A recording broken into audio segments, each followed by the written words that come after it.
Investment in securities are subject to market risk. Please carry out your due diligence and read all the related documents carefully before investing.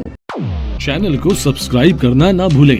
सबसे पहले ताज़ा video को देखने के लिए bell icon दबाएं। यहाँ हम डिस्कस करने वाले हैं बीटीसी के बारे में। तो बीटीसी में एक बड़ा करेक्शन हमें देखने को मिला है और ये जो भी कोई करेक्शंस आते हैं यानी कि प्राइस का बहुत बड़ा अप साइड से या फिर डाउन साइड से जो बड़े मूव्स आते हैं तो कहीं ना कहीं वो इंडिकेशंस हमें टेक्निकल चार्ट्स में पहले से देखने को मिलते हैं कि ऐसा कोई करेक्शन मार्केट में आ सकता है।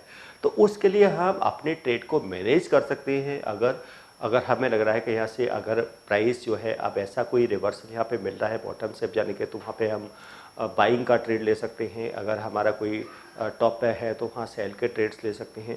तो ये सब इंडिकेटर्स इनको हम चार्ट पे किस तरीके से, तो हमें बहुत ऐसा नहीं है कि बहुत ज़्यादा कोई इंडिकेटर्स को मूविंग एवरेजेस को लगा दें। हम मूविंग एवरेजेस के बहुत से मूविंग एवरेजेस के कॉम्बिनेशंस लगा लेते हैं कि 5, 10, 20, 30, 40 या 100 का एक बहुत से कॉम्बिनेशंस बना लेते हैं मूविंग एवरेजेस के। बॉलिंजर इवेंट्स लगा दें, सपोर्ट एंड रेजिस्टेंस को ला दें, डिमांड एंड सप्लाई जोन को बना लें। तो चार्ट्स को हमें बहुत ज़्यादा कॉम्प्लिकेटेड नहीं करना, चार्ट्स को बिल्कुल क्लीन रखना है। देखा होगा चार्ट्स पे बहुत ज़्यादा जो ट्रेंड लाइंस को लगा लेंगे, इंडिकेटर्स को यूज कर लेंगे, सपोर्ट रेजिस्टेंस को वहाँ पे मार्क कर देंगे, लेकिन मेन चीज़ ये है क्या रियल में वहाँ से हमारे टारगेट अचीव हुए, क्या वहाँ से उतना यूज करने के बाद में क्या हमें रियल में उस को यूज करने के बाद प्रॉफिट हुआ या नहीं हुआ। तो मेन चीज़ क्या है कि हमें जो भी हमारा स्टडी हो है ना, जितना ईजी और सिंपल हो उतना बेस्ट है। और ईजी और सिंपल्स के लिए यानी कि जो सबसे बेस है जो टेक्निकल एनालिसिस का वो है कैंडल्स के पैटर्न्स।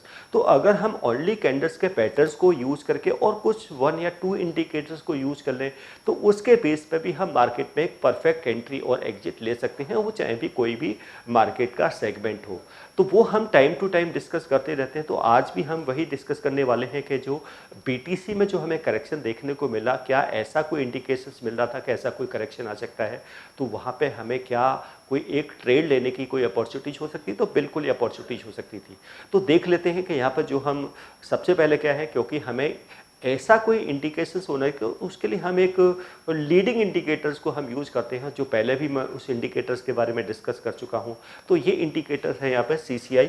तो ये जो CCI इंडिकेटर है बहुत पावरफुल इंडिकेटर है। अगर देखें तो मार्केट के ओवरबॉट और ओवरसोल्ड को आइडेंटिफाई करने के लिए परफेक्ट इंडिकेटर है। अगर इसको RSI से कंपेयर करें तो कहीं ज़्यादा पावरफुल इंडिकेटर हम देख सकते हैं कि मार्केट में ट्रेंड को, रिवर्सल को देखने के लिए। तो यहाँ पे भी हमने CCI इंडिकेटर को यहाँ पे यूज़ किया है।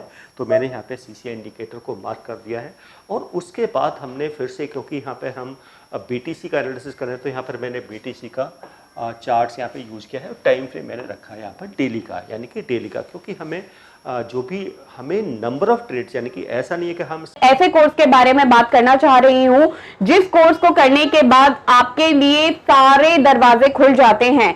आप जो करना चाहें वो कर सकते हैं। आप इस फील्ड में जॉब करना चाहें आप जॉब कर सकते हैं। आप अपना खुद का ब्रोकिंग हाउस ओपन करना चाहें आप अपना ब्रोकिंग हाउस ओपन कर सकते हैं। आप सेल्फ ट्रेडिंग करके पैसा कमाना चाहें आप वो कर सकते हैं। आप फ्रीलांसिंग करना चाहें वो कर सकते हैं।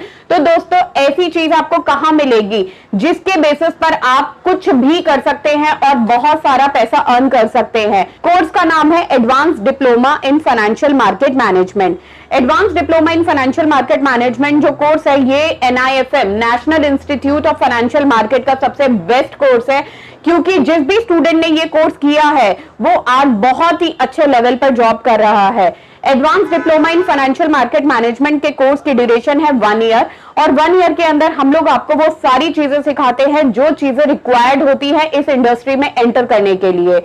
इस कोर्स के 5 लेवल्स होते हैं जिसमें हम लोग बेसिक से लेके एडवांस तक सब चीजें सिखाते हैं। और दोस्तों, हमारे यहाँ पे जो हमारे टीचर्स हैं वो बहुत ही एक्सपीरियंस टीचर्स हैं। 15-15, 20-20 साल के साथ उनका एक्सपीरियंस है और उनको इसी मार्केट का एक्सपीरियंस है। प्रैक्टिकली वो लोग आपको टीच करेंगे और they are very down to earth. आपको किसी भी टाइम पर कोई भी डाउट है, कोई भी क्वेरी है, आप एक चीज को अगर 10 बार भी पूछेंगे तो वो आपको बड़ी ही इजीली आपके डाउट्स क्लियर करेंगे। स्कैल्पिंग करके बहुत ज्यादा नंबर ऑफ ट्रेड्स कर रहे हैं और अननेसेसरी के हमारे जो ट्रांजैक्शन चार्ज है, ट्रांजैक्शन कॉस्ट हो रही है, क्योंकि जो भी ट्रेड होते हैं जितने ज़्यादा ट्रेड करेंगे उतनी ही आपको ट्रांजैक्शन कॉस्ट ज़्यादा देनी होती है।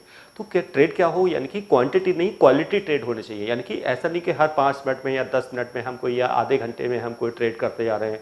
ट्रेडिंग की फ्रीक्वेंसी बहुत ज़्यादा है, तो जितने ज़्यादा ट्रेड होंगे उतनी ही ट्रांजैक्शन कॉस्ट ज़्यादा बनेगी।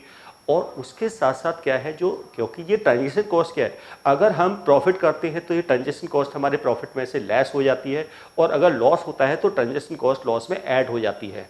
अगर सपोज करो आपने किसी ट्रेड में 1000 रुपीज़ का प्रॉफिट किया और 200 रुपीज़ आपकी ट्रांजैक्शन कॉस्ट है, तो एक्चुअल में आपका जो प्रॉफिट हुआ वो ओनली 800 का हुआ, क्योंकि 1000 का प्रॉफिट है, 200 आपकी ट्रांजैक्शन कॉस्ट थी, तो यानी कि 800 है।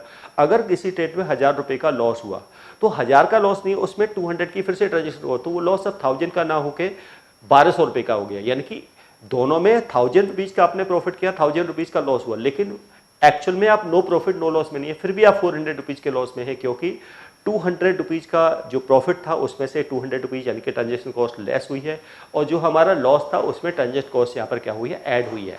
तो ऑलवेज किसी भी ट्रेडर को अपने ट्रेड को कंट्रोल में रखना चाहिए कि बहुत नंबर, यानी कि क्वालिटी ट्रेड हो, चाहे वो पूरे दिन में एक ट्रेड हो या पूरे वीक में 2 या 3 ट्रेड हो, लेकिन क्वालिटी ट्रेड हो, और उसमें ही अगर हमें बड़ा प्रॉफिट मिल जाए तो बेटर है। इस तरह की अपॉर्चुनिटी यहाँ पे मिल जाए, तो उसके लिए क्या है, हमें एक थोड़े बिग टाइम फ्रेम के यहाँ पे चार्ट्स को देखना पड़ता है, चाहे वो 4 आवर्स का चार्ट हो या फिर डेली चार्ट। तो यहाँ पे हम डेली चार्ट के बेसिस पे ये एनालिसिस कर रहे हैं। तो डेली चार्ट के सबसे पहले हमने क्या किया, यहाँ पे इंडिकेटर्स को दिया, तो इंडिकेटर्स को देखा कि इंडिकेटर धीरे धीरे ऊपर जा रहा था और ये एक ओवरबॉट जोन में आ गया था। अब यहाँ पे हम देखते हैं कि क्या कैंडल्स की भी फॉर्मेशन क्या इसी तरीके से चल रही थी। तो हमें देखा कि कैंडल्स की भी फॉर्मेशन हमें कुछ इसी तरीके के देखने को मिल रही थी, यानी कि एक अप ट्रेंड यहाँ पर हमें देखने को मिल रहा था। लेकिन फिर से यहाँ पे देखा कि एक टॉप पर एक ये ग्रीन कैंडल की फॉर्मेशन बनी, अब जिसमें क्या है, एक अपर लॉन्ग शैडो है और नीचे क्या है, इसमें बॉडी है।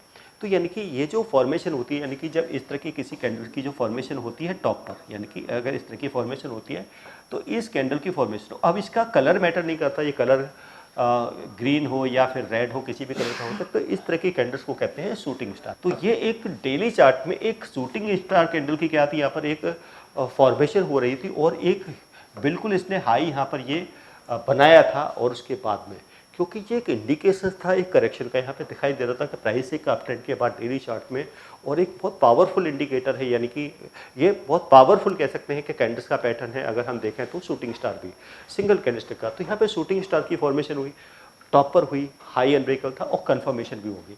अब देखेंगे कि जैसे NIFM के पास बहुत सारे कोर्सेज हैं, जिनमें से एक कोर्स के बारे में मैं अभी आपको इस वीडियो के माध्यम से बताना चाहती हूँ। कोर्स का नाम है advance level of smart investor. ये जो कोर्स है उन्हीं लोगों के लिए बनाया गया है जो इस मार्केट में काम करना चाहते हैं, इस मार्केट से पैसा कमाना चाहते हैं। क्या क्या चीजें जरूरी होती हैं ट्रेडिंग करने के लिए या इन्वेस्टमेंट करने के लिए, वो सारी चीजें हम लोग अपने इस कोर्स के माध्यम से आपको सिखाते हैं।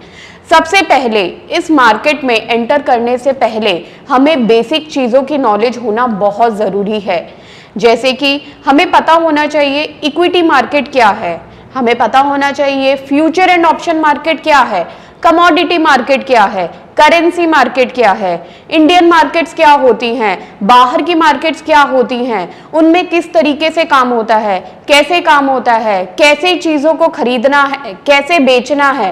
दोस्तों, इन सभी चीजों के लिए हमारा एक ऑल इन वन कोर्स है जिसका नाम है advance level of smart investor.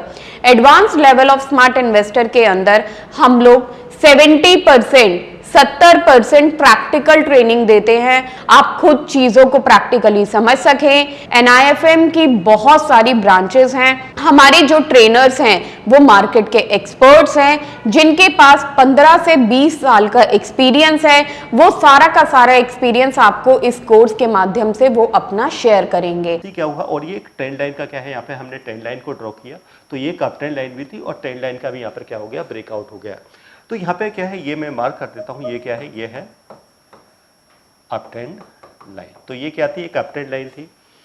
इससे पहले क्या था, यहाँ पे एक इंडिकेटर क्या दिखा रहा था कि जो BTC है वो ओवरबॉट जोन में आ चुका है। डेली चार्ट्स में एक अप ट्रेंड थी, टॉप पर क्या था, शूटिंग स्टार कैंडल की फॉर्मेशन हो गई है।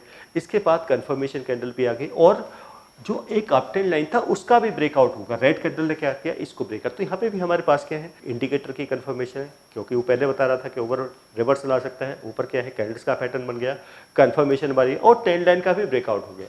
जैसे इस कैंडल का लो ब्रेक हुआ, यानी कि आप देखते हैं कि बड़ी एक कैंडल यहाँ पे बनी और प्राइस क्या हो गया, सडनली एक बड़ा करेक्शन यहाँ पे बीटीसी के प्राइस में यहाँ पर देखने को मिला डेली चार्ट्स के अंदर। तो ये जो करेक्शन था, तो ऐसा नहीं था ये अनएक्सपेक्टेड, यानी कि ऐसा नहीं था कि ऐसा हो गया, पता नहीं था, क्योंकि इंडिकेशंस हमें कैंडल्स के चार्ट के बेसिस पर पहले से मिल रही थी। तो अगर इस तरह की कंफर्मेशन अगर हमें कैंडल्स के चार्ट्स पर पहले से मिले तो यहाँ पर हम एक राइट टाइम पर एक एंट्री ले सकते हैं, यहाँ पर इस तरह के ट्रेड्स यहाँ पर बना सकते हैं। अब अगर आप बीटीसी में फ्यूचर्स में ट्रेड करते हैं या फिर ऑप्शंस में ट्रेड करते हैं तो सेम ऑप्शंस की यहाँ पर नेकेड ऑप्शंस में कर सकते हैं या फिर ऑप्शंस की कोई स्ट्रेटेजी बना सकते हैं। फ्यूचर्स में करते हैं तो फ्यूचर को हैज करके यहाँ पे कोई पोजीशन बना सकते हैं। तो ये एक ऐसी क्योंकि सबसे बड़ा, क्योंकि नॉर्मली क्या होता है जब हम इक्विटी मार्केट में जाते हैं तो वहाँ पे पोजिशनल ट्रेड में स्टॉप लॉसेस हम मेंटेन नहीं रख सकते, क्योंकि स्टॉप लॉसेस में क्या होते हैं, गैप अप गैप डाउन। लेकिन यहाँ तो क्योंकि मार्केट कंटिन्यूसली चलती रहती है तो यहाँ पे हम स्टॉप लॉस को मेंटेन कर सकते हैं। तो स्टॉप लॉस को लगा सकते हैं या फिर हैजिंग कर सकते हैं। अगर हैजिंग नहीं कर पा रहे हैं तो डायरेक्ट क्या है, स्टॉप लॉसेस लगा दीजिए, टारगेट लगा दीजिए। तो ये एक परफेक्ट एंट्री और एग्जिट हमें यहाँ पर देखने को मिला और एक करेक्शन, यानी कि हमें करेक्शन भी देखने को मिला। तो यहाँ पे बहुत से ऐसे हमारे कैंडल्स के पैटर्न हैं, यानी कि सिर्फ सिंपल यहाँ पे चार्ट्स पे हमने बहुत ज़्यादा ऐसा नहीं कि मूविंग एवरेजेस के बहुत से कॉम्बिनेशंस लगा दिए। सिंपल स्टडी है, सिंपल एनालिसिस है। मेन चीज़ है कि क्या रियल में आपने कुछ पैसा कमाया। मेन चीज़ क्या है कि हमने टेक्निकल तो यूज करें, लेकिन मेन चीज़ क्या है, उसका बेनिफिट क्या है कि रियल में हमने उसको यूज़ किया, परफेक्ट हमें वहाँ से कोई एंट्री मिली या टारगेट्स आए या स्टॉप लॉसेस आए। तो इन सब पैटर्न्स को फॉलो करके हम अपने जो ट्रेड की जो एफिशिएंसी है, यानी कि वो काफ़ी बेटर कर सकते हैं और अपने जो नंबर ऑफ ट्रेड्स है वो कर सकते हैं, और क्वांटिटी नहीं, हम क्वालिटी ट्रेड कर सकते हैं इन सब स्टेप्स को फॉलो करके।